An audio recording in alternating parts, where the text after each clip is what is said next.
Hello students, welcome to my channel humanities by Anushka Shukla. तो आज हम क्लास 12th के हिस्ट्री का चैप्टर 4 विचारक, विश्वास और इमारतें का सेकंड पार्ट करने वाले हैं।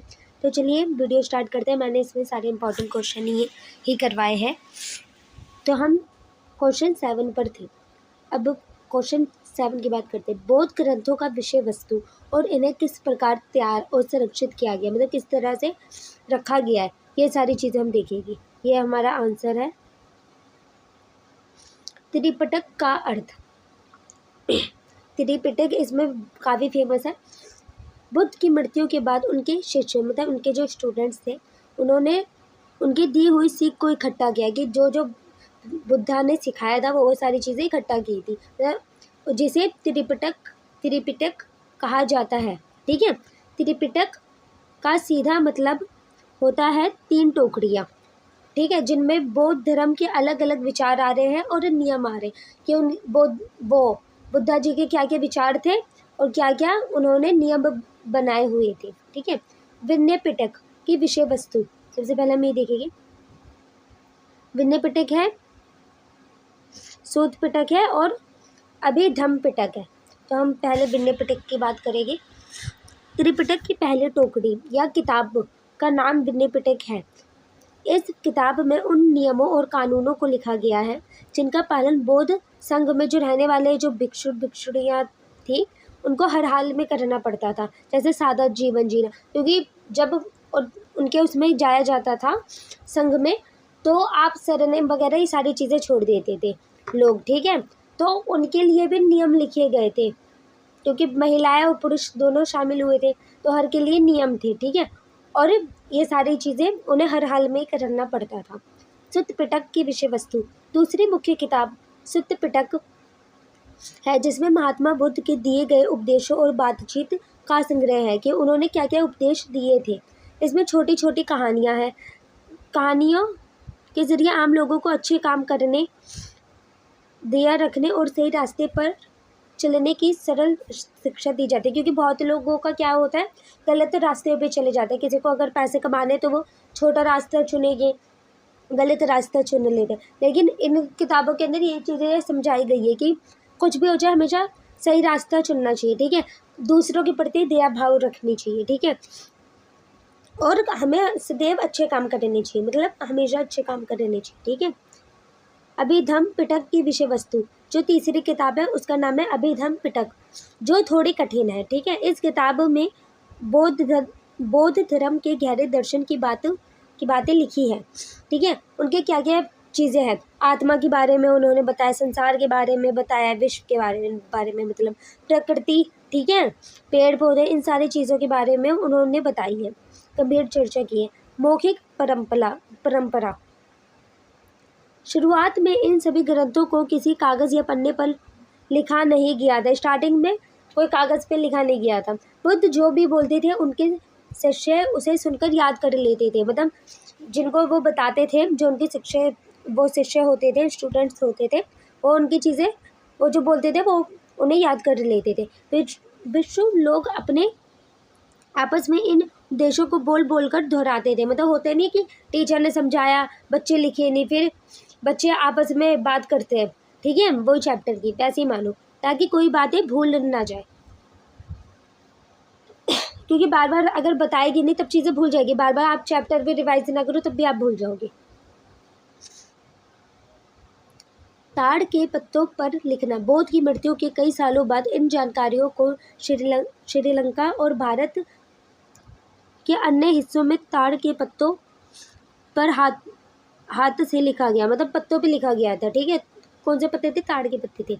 इन पत्तों पर स्याही से लिखने के बाद उन्हें धागा से बांधकर एक पोथी या किताब का रूप दे दिया जाता था। मतलब ये पत्ता है, पत्ते से ही स्याही से लिखते थे। ठीक है, फिर इसे बांध देते थे।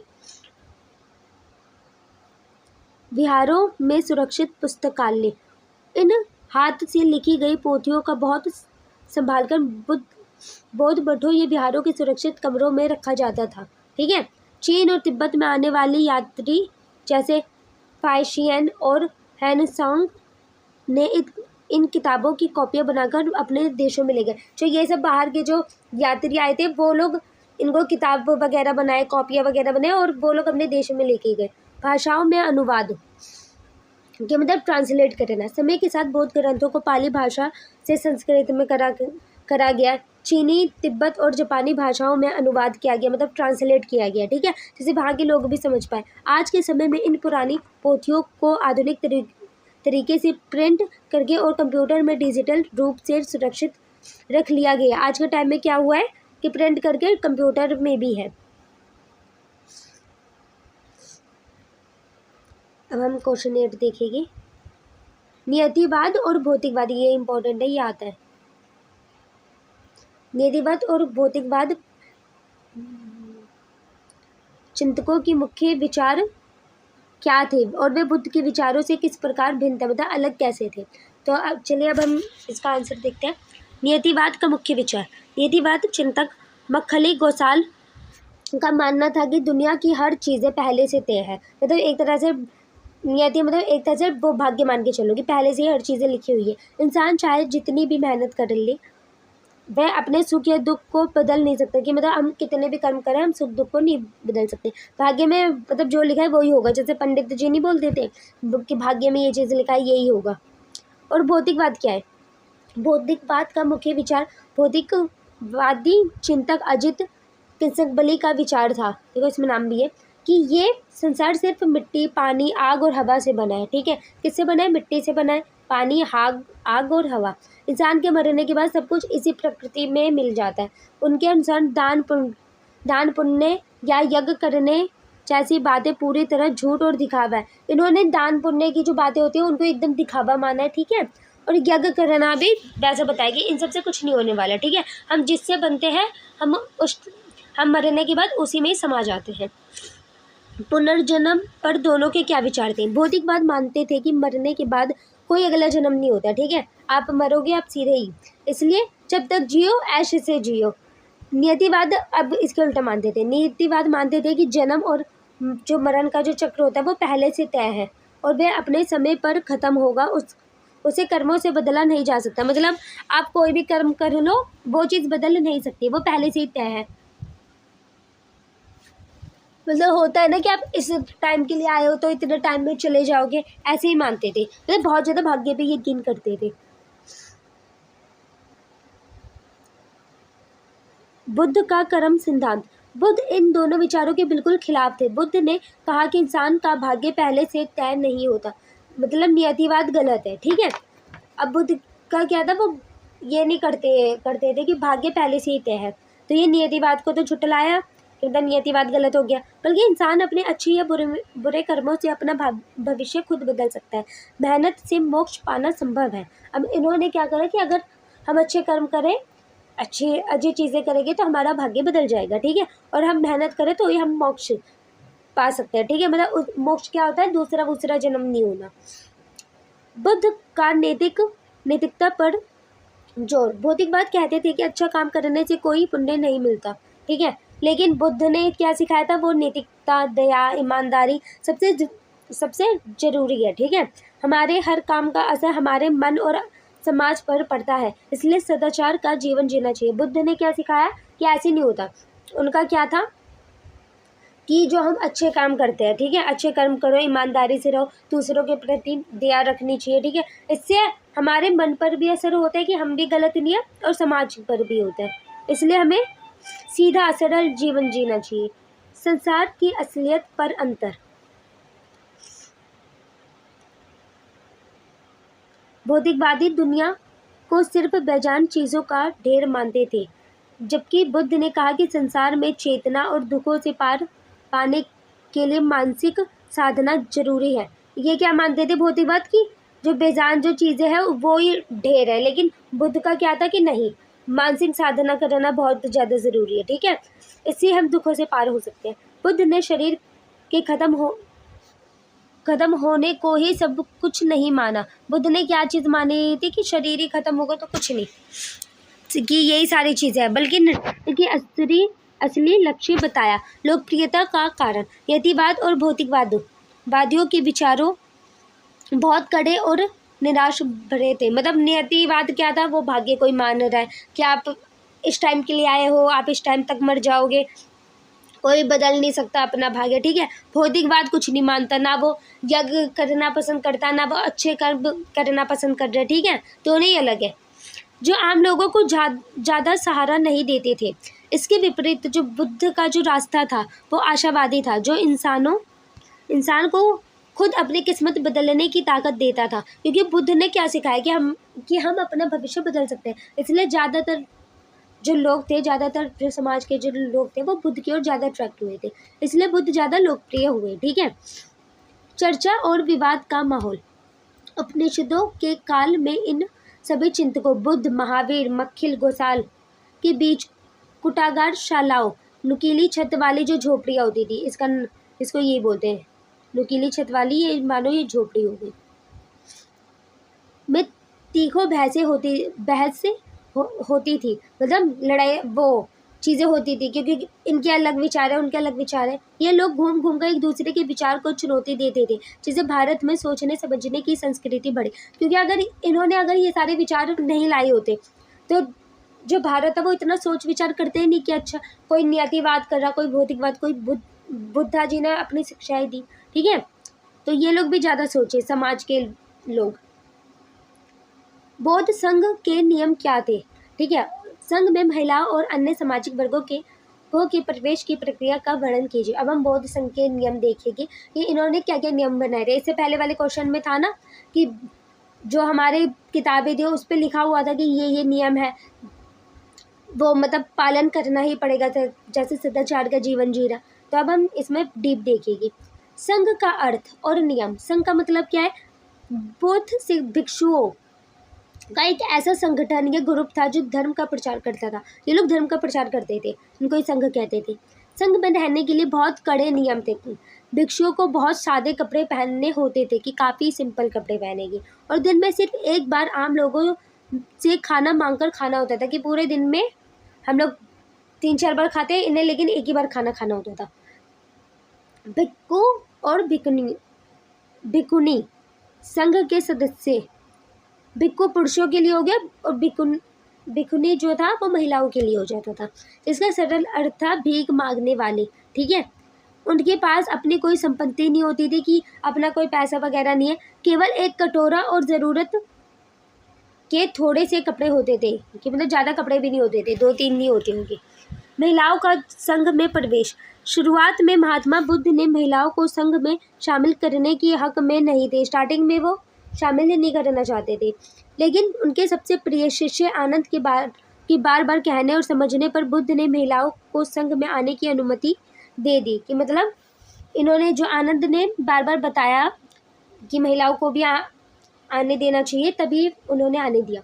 वहाँ प्रजापति गौतमी का महत्व, अभी ये काफ़ी इम्पोर्टेंट है। या संघ में शामिल होने वाली सबसे पहली महिला थी महात्मा बुद्ध की मौसी, जिन्होंने उन्हें पाला था। मतलब इन्होंने ही बुद्ध को पाला था। उनकी बाद बहुत सी औरतें जो थी वो संघ में गई, ठीक है। और वे आगे चलकर थेरी बनी, जिसका मतलब ऐसी महिला जिसने परम ज्ञान पा लिया हो, ठीक है। क्योंकि बुद्धा जी ज्ञान भी देते थे, है ना, तो थेरी कहा जाता था, जो काफ़ी ज्ञान पा लेती थी। समानता का अधिकार। संघ के अंदर जाति या ऊंच नीच वर्ग का कोई भेदभाव नहीं था। जैसे आपने अभी 3rd चैप्टर करा होगा, है ना, तो उसमें था कि काफ़ी भेदभाव किया जाता था, ठीक है। लेकिन महात्मा बुद्ध ने कभी भेदभाव किया ही नहीं था। एक बार जब कोई इंसान संघ में शामिल हो जाता था तो उसकी पुरानी जो पहचान थी, कोई राजा है, कोई ब्राह्मण है, कोई दास है, ठीक है, खत्म हो जाती थी। वह सभी एक समान भिक्षु माने जाते थे, कि ये भिक्षु है, ये वो भिक्षुनी है। प्रवेश के लिए जरूरी अनुमतियाँ। एक मिनट। संघ में आने के लिए कुछ नियम थे, ठीक है। हर चीज़ का कुछ ना कुछ नियम होता है। अगर कोई दास गुलाम संघ में आना चाहता था तो उससे अपने मालिक से इजाज़त लेनी होती थी। कि अगर कोई दास आ रहा है तो वो अपने जो मालिक है उसे इजाज़त लेके आए, ये नहीं कि ऐसे ही आ जाए। इसी तरह जो सैनिक थे वो राजा से कर्जदारों को, साहूकारों से, और बच्चों को अपने माता पिता से परमिशन लेनी होती थी, ठीक है। ऐसा नहीं था कि कोई ऐसे ही जा रहा है, आप इजाज़त लेते थे। बच्चे भी माता पिता से लेते थे कि हम जा सकते हैं।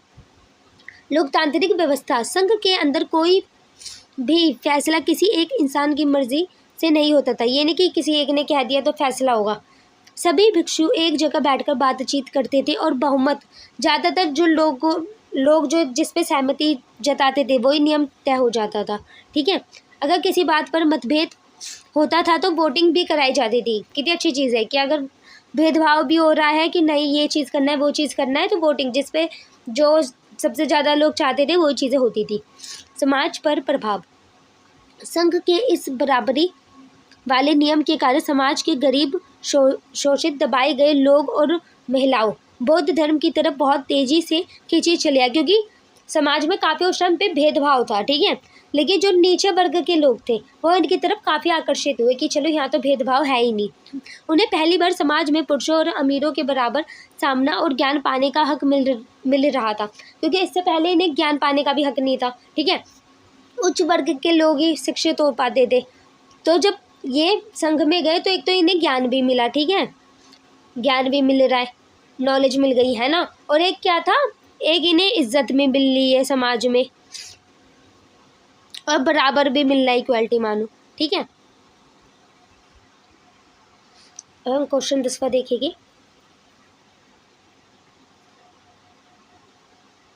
प्रारंभिक हिंदू मंदिरों की वास्तुकला की मुख्य विशेषता क्या थी? अब हमारे जो हिंदू मंदिर है स्टार्टिंग उसमें क्या विशेषताएं थी? गर्भगृह बताना, मंडप बताना, शिखर बताने। ठीक है, ये भी इम्पोर्टेंट है, ये भी आते हैं। गर्भगृह का महत्व, प्रारंभिक मंदिरों का सबसे मुख्य हिस्सा गर्भगृह होता था। सबसे मेन हिस्सा कौन सा? गर्भगृह। ये एक छोटा सा होता था, अंधेरा और चौकोर कमरा होता था। ठीक है, जिसके अंदर मुख्य देवी देवता की मूर्ति, जैसे विष्णु जी की मूर्ति हो गई, शिव जी की मूर्ति हो गई, वो रखी जाती थी। भक्त इसी कमरे के दरवाजे पर खड़े होकर पूजा करते थे कि मतलब ये दरवाजा सा हो गया, यहाँ पे खड़े होकर पूजा की जाती थी और यहाँ पे मूर्ति होती थी। मंडप की विशेषता, समय के साथ गर्भगृह के ठीक सामने, इसके सामने एक बहुत बड़ा सा हॉल या बरामदा बनाया गया जिसे मंडप कहा जाता था। अभी से मंडप कहते थे। ये वह जगह होती थी जहाँ बहुत सारे भक्त एक साथ इकट्ठा होकर भजन कीर्तन करते थे। ठीक है, धार्मिक सभाएं मतलब मीटिंग चलती रहती थी। शिखर, अब शिखर का क्या है? गर्भगृह के ठीक ऊपर वाली छत। अब यहाँ पे एक ऊपर एक छत बना दो, का बहुत ऊंचा और त्रिकोणीय बनाया जाने लगा, जिसे ऐसे शिखर कहते थे, मतलब ऐसे मान के चलना है। दूर से देखने पर ही शिखर की वजह से पता चलता था कि वहाँ कोई बड़ा मंदिर है। आपने देखा भी होगा कि अक्सर मंदिर ऐसे ही होते हैं, है ना, यहाँ फिर ऐसे में आएंगे, फिर यहाँ भगवान आएंगे, यहाँ लोग बैठेंगे, ऐसे ही मंदिर होते हैं। ठीक है, ये मंदिर की भव्यता और भगवान की ऊंचाई का प्रतीक था कि भगवान की ऊंचाई कितनी है और मंदिरों की भव्यता। प्रदक्षिणा पथ का होना, बौद्ध स्तूपों की तरह हिंदू मंदिरों में भी मूर्ति के चारों तरफ घूमने के लिए एक गोल रास्ता बनाया गया। आप देखते होंगे जैसे शिवलिंग हो गई, बहुत लोग यहाँ शिवलिंग यहाँ गोल गोल घूमना पसंद करते हैं। ठीक है, तो ऐसी ही चीज़ें बनाई गई थी। भक्त लोग गर्भगृह के चक्कर काटकर परिक्रमा करके भगवान के प्रति अपनी श्रद्धा प्रकट करते थे कि भगवान के प्रति अपनी चीज़ें, मतलब होता है ना कि हमारे एक भाव होता है, कोई शिव जी से कनेक्ट है, कोई विष्णु जी से है, तो वही चक्कर लगाते थे, परिक्रमा करना। तोरण द्वार और ऊंची दीवारें, बाद के समय में के मंदिरों, विशेषकर दक्षिण भारत, साउथ इंडिया में जो जितने भी मंदिर थे उसके चारों तरफ ऊंची ऊंची दीवारें बनाई जाने लगी।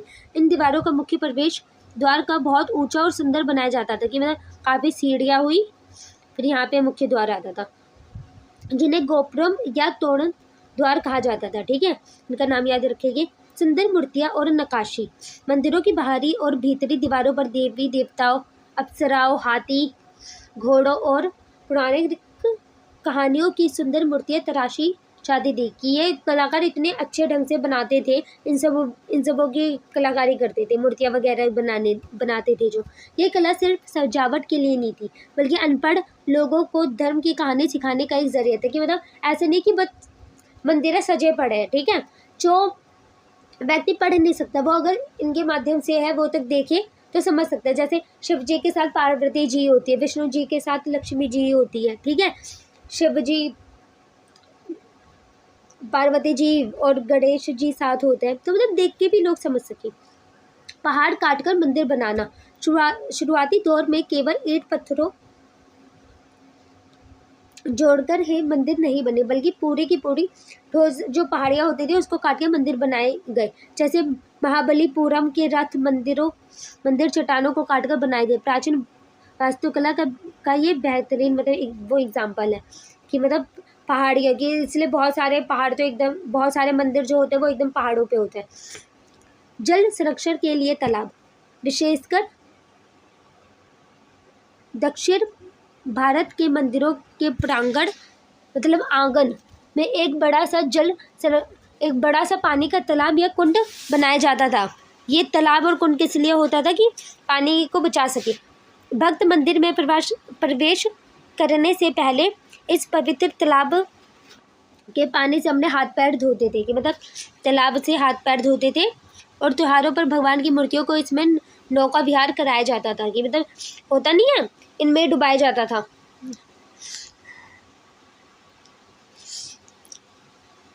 बौद्ध धर्म का प्रसार भारत से बाहर अन्य देशों में इतनी तेजी से क्यों हुआ? इनके पीछे मुख्य कारण क्या थे? कि बौद्ध धर्म, क्योंकि देखो बुद्धा तो भारत के थे, महात्मा जो बुद्ध है वो भारत के थे, लेकिन बाहर के जो देश है वहाँ पर भी एकदम बौद्ध धर्म को अपनाया गया है। ये क्यों अपनाया गया है ये हम देखेंगे।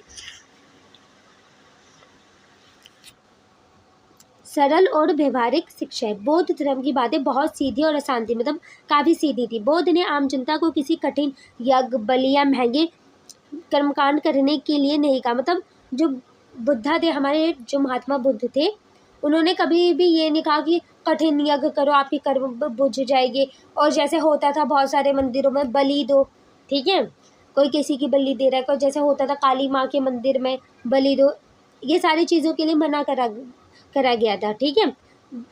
उन्होंने बस अच्छा व्यवहार करने और दया रखने की सीख दी, कि मतलब अच्छा व्यवहार करना चाहिए और दूसरों के प्रति दया रखनी चाहिए, जिससे कोई भी साधारण इंसान आसानी से मान सकता है, कि मतलब कोई भी इंसान मान सकता है। क्योंकि यज्ञ वगैरह में भी पैसे लगते हैं, बलि में किसी को मन है किसी को मन नहीं है, ये सारी चीज़ें बेकार है। तो इन्होंने ये सारी चीज़ें करी। जाति पात की भेदभाव का ना होना, ये बहुत ज़्यादा इक्वालिटी वाले थे। इन्होंने कभी भी जाति पात का भेदभाव उस टाइम पर नहीं करा जिस टाइम पे समाज में बहुत ज़्यादा ही भेदभाव था, ठीक है।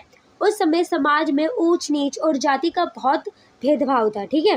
बौद्ध धर्म ने कहा कि जन्म से कोई बड़ा या छोटा नहीं होता, कि आप पंडित के घर पैदा हो गए तो आप बड़े हो गए, आप शूद्र के घर पैदा हो गए तो आप नीचे हो गए, ऐसा इन्होंने कभी नहीं कहा। इन्होंने हमेशा समानता रखी। संघ में राजा और गरीब नौकर दोनों को बराबर का दर्जा मिला। कोई राजा है उस तक कोई एक टाइम का खाना, वही सीधे कपड़े, कोई नौकर है उस तक कोई यही सब, जिससे दबले कुचले लोगों को इस धर्म में बहुत सम्मान महसूस हो, कि जो नीचे वर्ग के लोग थे, जैसे हमने चंडाल वगैरह भी पढ़ा होगा, इससे पहले मैंने पढ़ाया था, है ना, वो कैसे जाते थे, ठीक है। इन सबों को दर्जा मिला, जो नीचे वर्ग के जो लोग थे उनको भी दर्जा मिला, तो काफ़ी इज्जत वाला भी हुआ, कि मतलब चलो हमें सबों की एक नज़र से देखा जा रहा है, ठीक है, कि हम भिक्षु है, हम भिक्षुनी है, ठीक है, ये मान के चलना है। आम बोलचाल की भाषा पाली का प्रयोग बौद्ध भिक्षुओं ने अपने उपदेश विधानों की कठिन संस्कृत में नहीं दिए। जैसे पहले था ना यज्ञ वगैरह, मतलब जो वेद वगैरह थे वो संस्कृत में थे, तो बहुत लोग पढ़े नहीं पाते थे। अब इन्होंने क्या करा, इन्होंने पाली में ही दिया, ठीक है, बल्कि उस समय की आम जनता की बोली पाली में दिए, कि मतलब जो आम जनता जो भाषा, जैसे अभी के टाइम में हिंदी बहुत बोलते हैं, है ना, तो हिंदी में ही मानो भाषा दे दिया। तो उस टाइम पे पाली बहुत बोलते थे तो पाली में भाषा दिए गए। जब लोगों को अपनी ही भाषा में धर्म की अच्छी बातें सुनने को मिली तो वो बहुत जल्दी प्रभावित हो गए, कि आप मतलब कितना भी कोई कहे, कोई इंग्लिश कोई हिंदी, लेकिन जो हमारी मेन भाषा होती है, जो हमें सबसे ज़्यादा समझ आती है, ठीक है, उससे हम जल्दी सीख पाते हैं, ठीक है। अगर कोई गाँव का है, ठीक है, अब उसे गाँव की जो सी भाषा है जिसमें वो बहुत अच्छे, अब उसमें उसकी सारी किताबें हो स्कूल वगैरह की, तो वो बहुत आराम से नंबर ले आएगा, ठीक है। अब किसी ने बचपन से सबसे ज़्यादा हिंदी पढ़ी है, वो हिंदी ही बोलता है, हिंदी पढ़ा है ज़्यादा, तो उसमें बहुत जल्दी समझ जाएगा, ठीक है। ऐसे इंग्लिश वालों का भी होता है। तो इन्होंने बहुत अच्छी चीज़ें करी थी कि इन्होंने पाली में ही करा, क्योंकि वेद वगैरह तो संस्कृत में थे। राजाओं का संरक्षण, महान राजा अशोक, कनिष्क और हर्ष जैसे शक्तिशाली शासकों ने बौद्ध धर्म को अपनाया। इन्होंने क्या करा था? बौद्ध धर्म को अपनाया था। ये लोग राजा थे, हर्ष राजा थे, कनिष्क राजा थे, अशोक सम्राट राजा थे, ठीक है। ये इन्होंने क्या करा? इन्होंने बौद्ध धर्म को अपनाया था और इसे अपने राज्य का मुख्य धर्म बनाया गया। इन्होंने बौद्ध धर्म को अपनाया नहीं कि ये हमारा मेन धर्म है, इसे बनाया। राजा अशोक ने तो अपने बेटे महेंद्र और बेटी संघमित्रा को बौद्ध धर्म का प्रचार करने के लिए श्रीलंका जैसे सुदूर देशों में भेजा, कि मतलब ऐसे ऐसे देशों में भेजा, श्रीलंका भेजा कि जाके बौद्ध धर्म का प्रचार करो, ठीक है।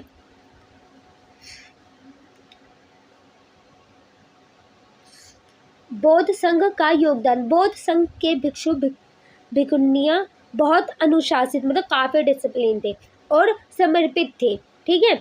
उनका एकमात्र काम घूम घूम कर धर्म फैलाना था, कि घूम घूम के आप धर्म का प्रचार कर रहे हो। ये भिक्षु कठिन रास्तों से होते हुए चीन, जापान, तिब्बत, मध्य एशिया पहुंचे और वहाँ के लोगों को बौद्ध बनाया, मतलब काफ़ी जगह गए ये लोग। व्यापारिक रास्तों का सहारा, जिससे व्यापार जाया जाता था, ठीक है। व्यापार मतलब जैसे सामान होता है ना, यहाँ से दूसरी जगह भेजना, वही सारी चीज़ें थी। उस समय भारत के व्यापारी सिल्क रूट, मतलब जो रेशम जो मार्ग होते थे, उसके ज़रिए चीन और मध्य एशिया से व्यापार करते थे, ठीक है। व्यापार भारत का कहाँ से होता था? चीन से, मध्य एशिया से, ठीक है। इन व्यापारियों के साथ साथ बौद्ध भिक्षु भी यात्रा करते थे, कि जो बौद्ध के जो भिक्षु थे, मतलब बौद्ध के जो शिक्षक वगैरह थे, जो पुरुष थे, भिक्षु किसे बोला जा रहा है यहाँ पे, पुरुषों की बात हो रही है, तो वो लोग यात्रा करने लगे। इस तरह व्यापार के साथ साथ बौद्ध धर्म भी बहुत आसानी से विदेशों में चला गया, कि व्यापार तो जा ही रहा था, बौद्ध धर्म भी चला गया, ठीक है। बौद्ध विश्वविद्यालयों जैसे नालंदा की स्थापना, भारत में नालंदा और तक्षशिला जैसे बड़े अंतर्राष्ट्रीय विश्वविद्यालय बने, ठीक है, जहाँ बौद्ध धर्म की उच्च शिक्षा दी जाती थी। मतलब कितनी अच्छी बात है, बुद्धा जी की जो शिक्षा दी जाती है। इन यूनिवर्सिटीज़ में पढ़ाई करने के लिए चीन, कोरिया और तिब्बत से हज़ारों छात्र भारत आए और वापस जाकर उन्होंने अपने देशों में ये धर्म फैलाया, कि मतलब वहाँ के लोग यहाँ पे आए और बौद्ध धर्म सीखा और वहाँ जाके बौद्ध धर्म को फैलाया। समय के साथ बदलाव, महायान संप्रदाय के आने से बौद्ध धर्म और सरल हो गया, ठीक है। इसमें बुद्ध की मूर्ति पूजा, मतलब मूर्ति पूजा भी होने लगी, करुणा की बातें की जाने लगी, जिसने विदेशों की स्थानीय संस्कृतियों को बहुत आकर्षित किया, कि जो विदेशी जो लोग थे उनको काफ़ी अट्रैक्ट किया। चीन और जापान के लोगों ने बौद्ध धर्म को अपनी संस्कृति के अनुसार आसानी से ढाल दिया। ये उन लोगों ने भी, जो चीनी लोग थे, चीन के जो लोग थे और जो जापान के लोग थे, उन्होंने भी बौद्ध धर्म को सीखा, ठीक है, अपनी लैंग्वेज में ट्रांसलेट करके, और ये सारी चीज़ें अपने देशों में भी फैलाई, ठीक है। तो स्टूडेंट, ये वाला चैप्टर ख़त्म होता है यहाँ पे। तो अब मैं नेक्स्ट चैप्टर करूँगी। तो अगर ऐसी आपको ह्यूमैनिटीज़ की वीडियोस देखनी हो तो मेरे इस चैनल से जुड़े रहने के लिए सब्सक्राइब करें, वीडियो को लाइक करें, वीडियो को शेयर करें और मेरे चैनल को सब्सक्राइब करना ना भूलें। तो मैं मिलती हूँ नेक्स्ट वीडियो में।